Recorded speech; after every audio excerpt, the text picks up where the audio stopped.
کہ امیر المومنین کی شجاعت بے مثال ہے، بے نظیر ہے، آپ سے زیادہ کوئی بہادر نہیں ہے، اور یہیں پر ہمارے اوپر اعتراض ہوتا ہے کہ آپ پیغمبر کو گھٹا دیتے ہیں۔ نہیں عزیز، امیر المومنین کی بے پناہ شجاعت کے باوجود نبی کریم کے سامنے کوئی ہستی نہیں تھی۔ پیغمبر کی طاقت کا اندازہ، پیغمبر کے چہرے میں ایک ہیبت، ایک روب، ایک جلال۔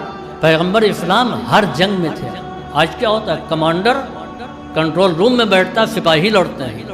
پیغمبر کا خیمہ میدان جنگ میں درمیان میں ہوتا تھا، محاذ میں ہوتے تھے۔ نبی کریم کے ہاتھوں میں تلوار نہیں ہوتی تھی، نیزہ نہیں ہوتا تھا۔ چنانچہ لطیف واقعہ ہے کہ مکے کا ایک، جس کو کہا جائے کہ سڑک چھاپ گنڈے ٹائپ کا، پیغمبر کو بہت ستاتا تھا، اور ایک گھوڑا بہت اچھا لے آیا تھا، اور اس گھوڑے پر بیٹھ کر کے یہ کہتا تھا کہ محمد ہم تم کو ایک دن اسی پر بیٹھ کے قتل کریں گے۔ پیغمبر نے کہا نہیں، میں تجھ کو قتل کروں گا۔ احد میں اس نے پیغمبر کو اکیلا پایا، آ گیا، کہا آج موقع آ گیا۔ پیغمبر نے کہا میں نے بھی تو کہا تھا کہ میں تجھے قتل کروں گا۔ کہا آپ کے پاس تلوار نہیں ہے، نیزہ نہیں ہے، کوئی بات نہیں۔ اس نے حملہ کیا، پیغمبر نے ہاتھ بڑھایا اور نیزہ اپنے ہاتھ میں لے کر کے چھین لیا۔ اب پیغمبر کے ہاتھ میں نیزہ ہے۔ نبی کریم نے بس ہلکی سے ایک ٹچ دیا، ذرا سا سوئی کے برابر دھسا دیا۔ اتنا گھبرایا، واپس آیا کہ میں بچوں گا نہیں، میں بچوں گا نہیں۔ لوگوں نے کہا کہ معمولی سا چیرا لگا ہوا ہے، اس میں کوئی مرتا نہیں۔ کہا نہیں، وہ کہتے تھے کہ میں تجھے قتل کروں گا۔ ہیبت پیغمبر سو مر گیا۔ عزیزوں، نبی کریم محاذ جنگ میں ہے، تلوار کے بغیر ہے۔ امیر المومنین علی بن ابی طالب کہتے ہیں کہ جب ہم جنگ کرتے کرتے تھک جاتے تھے تو پیغمبر کے پاس آتے تھے، پیغمبر کے چہرے کے اطمینان کو دیکھ کر کے ہم کو وہ قوت ملتی تھی کہ ہم تازہ دم ہو جاتے تھے۔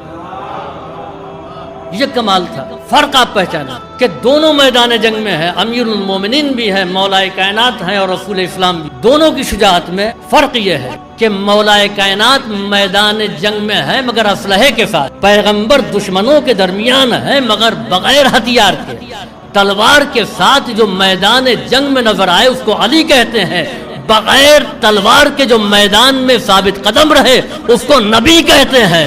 اور قوت اور طاقت کا اندازہ آپ لگائیں۔ موقع ہے اعلان غدیر کا۔ پیغمبر اسلام 63 برس کے بوڑھے ہیں، امیر المومنین 33 برس کے جوان ہیں۔ بلند کرنا ہے نا، کیسے بلند کیا تھا؟ شانوں کو لے کر کے۔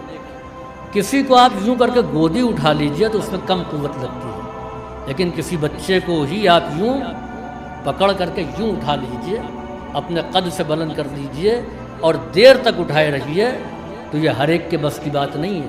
پیغمبر بوڑھے ہیں، امیر المومنین جوان ہیں۔ یہ اعلان غدیر، اعلان ولایت کے علاوہ اظہار قوت پیغمبر کا نام بھی ہے کہ پیغمبر اپنی طاقت کا مظاہرہ کر رہے ہیں، اور یہ اعلان کر رہے ہیں کہ ضعیفی میں جس کا جسم کمزور نہیں ہوا ہے اس کا دماغ کیسے کمزور ہو سکتا ہے۔